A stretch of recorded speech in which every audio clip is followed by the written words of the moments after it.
going to help you direct traffic. We're going to talk about, as Coach Max Howell would say it, Frank. The schedule. That's right. The schedule. I love that guy. He watches the show every day. Max Thank is you, great. Coach, more than you know. Frank, wow, man. Last night's schedule reveal came out on SEC Network. I'll let you take it from there. You just can't get any better than SEC football, though. Well, it's like when the new phone books came in with Navin Johnson in the Jerk with Steve Martin's movie. The new phone books are in. Well, man, the new schedule is in, and I'm telling you, as one of the 16 dysfunctional, siblings in our rivalrous family, man, I cannot wait to play the villain next year. I cannot wait for this to get started. When I saw this, I was like, holy mackerel. And my buddy who does the tailgates, who I'm now going to be joining and doing the home tailgates with, the Lazy Tiger Tailgate Club, who was on the show when we broke the news about Lane Kiffin definitely going to LSU when we were at the his hunting camp. When he sent me a text, he goes, let's start looking at it now. We already started to work on when we're going to do our tailgates, where we're doing our away tailgate. So we're excited. But the three words that jumped off the page to me, Rob, because in this schedule, since we don't have an early August game, which we normally did, you can split up this schedule into 3 months. The three words that jumped off the table for me, the month of September, fireworks. Because, boys, our very first SEC game is going to be in Oxford, Mississippi. Yeah. Tell me for a second, the boys in the SEC scheduling room didn't have that already planned and ready to go. I don't care what all the other algorithms were. They were going to have us going to Oxford that very first game. So all my Ole Miss buddies, get your mustard containers ready. I prefer Titleist. If you're going to throw golf balls at me, make them Titleist. I don't want any Top Flight cheap shit. Yeah. So fireworks the very first month. The second month, the word came out manageable, because I think that is a manageable month. I think staring us at the end, though, is a trip to the loveliest village on the plain. So it ramps up quickly that very last week of October. But the month of November, I don't know who we ticked off, because we ticked off somebody, because the word that came to mind, gauntlet, because that is a gauntlet. We've got Alabama and Texas at home, back to back. You talk about an 8-day straight stretch. I'm going to eat all the gumbo in the world. My RV, Bengal One's going to be parked right there on campus. I'm not moving. I might even go to class. I might audit a few classes, because that's 8 to 9 days. I'm staying right put in Baton Rouge. But then we've got to go on the road to play Audrey's Tennessee squad in General Neyland Stadium. Yeah. I think we're going to take a couple of the boats up with the Vile Navy and make an amphibious landing with Admiral Lane at the switches, and then we got to go play Arkansas, because who knows what Silverfield, our good buddy Ryan Silverfield from Memphis, what he's going to have waiting for us in Arkansas. So it's just going to be an incredible schedule, both the home and away games. I told Ron, I said, the first thing I'm going to do after re-upping my SEC championship tickets, I'm re-upping my 2 LSU tickets, because it's going to be an incredible season of 9 SEC games next year. It's going to be unprecedented. Well, first off, Audrey's cousin Marquee has that monster tailgate. I'll be there. 300 people, where grits and grillade and boudin meet brisket. There you go. Meet brisket and bourbon. Right by the Torch Guy, right in front of Neyland Stadium. And you talk about a wild atmosphere. Damn. And technically not bourbon, whiskey. Tennessee whiskey. Tennessee whiskey. The bourbon will be when I bring Bengal One up to Lexington, because we also play in Lexington, because the Tennessee and Kentucky, the battle for the whiskey barrel, the oak barrel. Oak barrel. Yeah. Bourbon in Kentucky. Tennessee sipping whiskey in Tennessee. Yeah. But I'm going to bring the RV up there for that. But yes, you're exactly right. And let me tell you, what's really incredible about the away games is every one of them is great eating. I'm looking forward to coming and seeing you and Doug at Lake Martin for LSU coming up. You know, we're gonna come back up. Doug's already invited me. We're gonna come back and cook like we did last time on the Friday. Have you guys come in? We're going up to Tennessee to get some good pork pig pulling up in Tennessee. Then we're going up to Kentucky. Again, we're going to, get some awesome bourbon out in Arkansas. We're going to go out to Fayetteville, which I love Fayetteville, especially late in the year. Our battle for the boot is back at the end of the year. So Texas A&M has now moved up, earlier in the year so that they can have their end of the year rivalry with Texas. It never made sense. LSU and Oklahoma, it was forced anyway. So we're happy to have our battle for the boot back. And I'm telling you, these away games are going to be fantastic. And then Ole Miss, I mean, can you imagine the setting going into Oxford on a beautiful September fall afternoon? Might even be crazy enough to put at night, but there's just something. LSU is made for night games at home. Yeah. Oxford is made for 2:30 games Central Time in Oxford. I think this thing is just going to be off the charts. Can you imagine the week leading up to that? I'm sure Roman's going to be there. I'm sure Nick's going to be there. I'm sure everybody's going to be there. And by the way, I've already bought my T-shirt. It's awesome. It's purple and gold. It says, "Nick told me to go." Yeah. Well, hey, let me say something. Tanner Stein is watching. I love this kid. He's in our hunting club from DeRidder, Lake Charles. You know, Stein's Home and Lumber. That's their family. Grandfather started that after World War II, which is hard work. You know, the American dream. Yeah. And Tanner and Blake Kleinpeter. Now that's a real Cajun name, isn't it? Blake Kleinpeter. I mean, but there's a ton of Kleinpeters in Baton Rouge. There's a ton. Yeah. Of them. Well, it's just like, family there. It's just like I was asking when we bring Scott Rabelais from the Baton Rouge Advocate on here. Buddy of mine down there goes, dude, there's tons of Rabelais in the phone book. Oh yeah. So, Jacques Doucet, our buddy Jacques Doucet. Jacques, who speaks Cajun French, whose father was speaking Cajun French with Coach O on the levee Easter Sunday. How much more authentic can you get? Shoot, they were looking to see who had the best prices in crawfish. That's crawfish season right there, man. Frank, have you ever been on I-10 when you're coming across the great state of Louisiana? Best stop, groceries. Tanner will bring like a couple of 100 pounds of boudin up here. Oh, dude. That stuff, and then they make beef tongue with mock shoe gravy. Mm-hmm. That's an 8-hour ordeal. So you're eating at midnight and the heartburn about 3 in the morning. Absolutely, man. That's good stuff. I normally do my detour in Marksville. My good buddies in Marksville. Of course, we did our hunting trip, our duck hunting trip, where I bagged my very first duck at 50 yards going away. My buddy turned to me, he goes, "I don't even think you had your eyes open." I said, "I don't know if I did or not. I'll be honest with you." It was so incredible, but right past Whiskey Bay, going toward the Atchafalaya is where I'll turn off and I'll get some great boudin. I mean, it's all over the state. I got my good buddies in Lake Charles, Lacassane Lodge. Billy Rose, a good friend of mine. In fact, came out to when we brought Bengal One out to UCLA several years back. Came to Orlando. We actually went out to Vegas for the kickoff game for his 70th birthday 2 years ago. So, yeah, man, that's the beauty about being in a fraternity. As you know, Rob, being a Sigma Nu like you are, I'm a Kappa Sig at LSU. You have friends all over the state. Yep. My good buddy, William McDonald, Yam, up in Newellton. Yeah. And Chip Weimer, who actually is from here. He lives here in Atlanta. He's one of my buddies that go up to the Derby with me every year. He's got a camp right there on Lake Browne. And within 2 minutes, I had him calling me up and say, "Hey, you need to go to my camp." And then on the same thread, Yam goes, "Man, you're here?" He goes, "I'm about a mile away. I'll come on over and have a road soda with you, sitting out there watching the sun go down over the cypress swamp." So, yeah, it's awesome. But no, and that's the beauty of traveling around too with our tailgate stuff. Mm-hmm. I always love doing the away games. Of course, being in Atlanta, it's easier for me to do the away games than really going all the way back to Baton Rouge. So we had to pick the game, and I picked Kentucky out of security reasons, because if I bring Bengal One to Ole Miss, it might be up on blocks before the game is over.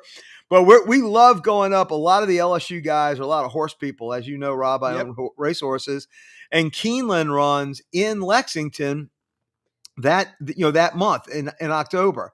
And so I checked the schedule once it came out last night. I checked Keeneland, and they are racing that Thursday and Friday. So we're going to go up, have some sipping bourbon, go watch the races for 2 days, and then have our tailgate. And you know where we have it? We have it at the old Red Barn racetrack, which is right next to campus. Yeah. Kentucky allows us to park. It's kind of like you guys at Auburn on the corner of Lem Morrison and Donahue. They allow you to park in those fields. So it's awesome. You're under these beautiful, trees. You got this great shade. Yep. It's Central Casting. So we're going to go up with the RV with the Lazy Tiger tailgates for the Kentucky game. Look, you can't get better than that. And I want to ask you about the staff that Lane Kiffin's putting together at LSU, because there's a little bit of vacillation between coaches like Charlie Weiss Jr., Joe Judge, different ones, because Ole Miss is in the playoffs, and Kiffin gets a $1 million bonus if Ole Miss wins it all. But he's putting together a staff. Who did he keep that you thought he should keep? Who did he lose that you thought he should keep? Weiss, and again, they've already signed the letter of intent. There's no shenanigans that's going to go on in Ole Miss, from my understanding. In fact, from what I understand, he got $10 million for 3 years, which is ballpark right at what Blake Baker got. So you have two of some of the highest priced coordinators in the game. You've got arguably now the highest priced head coach, or within spitting distance of Kirby, one way or the other. There's no excuses going forward, Rob. He's putting a staff around. He retained Corey Raymond, which was a big deal to keep our D-backs coach. I'm hoping that he retains Frank Wilson as the running back coach. Yeah. There's an issue of whether the running back coach from Ole Miss is going to come or not. I think that's the only still sticking point. And honestly, the Lord might be looking out for us. Maybe if he doesn't come, it's a good thing, because Frank Wilson gets rewarded. He's a good soldier, good LSU soldier. He knows New Orleans backwards and forwards. He's Mr. New Orleans for recruiting, and we're always getting 4 or 5 kids out of New Orleans. It's critically important. And then he's keeping most of his offensive staff. So I am very, very excited about the staff that Lane has put around him. And, guys, think about it. Blake Baker's defense, we increased from 81 to in the top 15 in scoring defense in 2 years under Blake Baker. Yeah. You then allow Lane to stay and just coach offense and focus on offense and let all these great recruiters work recruiting. That's the one thing LSU didn't have the last 4 years. Rob, as you always eloquently put it, we got more talent than, Getty had dimes in his pockets. We got talent. We just didn't have it on both sides of the ball at the same time, and we didn't have the right coaching on both sides. Matt House was a horrible defensive coordinator when we had a great offense, a Heisman Trophy winning quarterback. And then our offensive coordinator, Joe Sloan, was horrible this year when we had a really good defense, which again, wasted what could have been and could be still a pro style quarterback. Nuss probably play on Sundays once he gets healed up. So, that's critical. And having both of these staffs and people wanting to come and do this, it's huge. All right. Brendan's kind of a tight schedule this morning, so we'll try to wrap up around 20 minutes or so. Sure. Let me ask you real quick. The quarterback situation at LSU. Yep. Kiffin, look, that's one thing you don't worry about, but you're going to talk about. Let's get into that. Well, Van Buren is the only one we're going to have on staff after Nuss. Yeah, Nuss is not playing in the bowl game. He's opting out. Again, I really don't think the kid's been healthy at all year, just from the way it looked. Just short and everything, overthrowing people. In fact, I think once this whole thing is done, the postmortem is done on this thing, and he's going to come out and how really hurt this kid was. And frankly, if he was hurt, I got a problem with Brian Kelly playing him against Louisiana Tech and Southeast Louisiana. That's a story for another day. Mm-hmm. But I think for the quarterback situation, I have a very sneaky feeling they're going to petition the NCAA for Trinidad Chambliss to come to LSU. I have no inside information on this. And he went through senior day at Ole Miss, when they had their last game right before going to Stark Vegas for the Egg Bowl. Yeah. And yes, he's a senior, but don't forget, Division II guys, when they petition for an extra year, it is almost always given. Yeah. So if Lane and Chambliss decide if that's what's best for him, and right now with the NIL, hell, he'll make more than his rookie year sitting there holding a clipboard. Yeah. Come back with our talent in Tiger Stadium with Lane and the quarterback and see what they can finish as opposed to Lane leaving and coming to LSU before the playoffs this year. I think it might be very attractive to Chambliss to then come. You also have the possibility of Simmons coming. We also have talk that there's a couple of quarterbacks in the portal. I don't want to jinx us by saying who, but Sun Devils, you know who you are out there in Arizona State. Supposedly there's great interest. There was another a quarterback that I just heard of. They didn't say who it is, but look, if you're a quarterback and you've got 2 or more years left in college, and you're seeing what Lane's going to be able to coach with our offensive talent, the skill positions, and hopefully with our offensive line getting a better coach and getting another year. I mean, they were all young. I think it'd be hard to turn down, Rob. All right. Tanner Stein just texted me, and he's been commenting some. Bryce Underwood comes home with all the Michigan problems, and no one's even talking about that. You probably know. Well, Kevin Falk, a great LSU team, and by the way, my heart goes out to Kevin. He lost a second daughter this week. Second daughter, 30-year-old daughter, three children she has. It's just horrible. He lost a daughter about 3 years ago. I was talking to Kevin when we were out on the field when I went down with Lance Smith before the I think it was the South Carolina game. Lance took me into the L Club and we went out on the field before the game. And I was asking, I mentioned it to Kevin about Bryce Underwood and maybe down the line he comes. Well, then Tyrann Mathieu this week, I don't know if you saw this, but he actually texted Bryce Underwood to say, hey, would you be interested in coming? We've got a great spot for you. And immediately Dave Portnoy, who is the guy, him and Larry Ellison, who stole him from us when he was, signed, a letter, recruit for LSU for a year and a half, steal him with a week to go. They said, no, he's not going. Well, Tyrann Mathieu, when he talks, because of his success in the league for as long as he did, might have been as long as Patrick Peterson, but an illustrious career. These kids listen to that.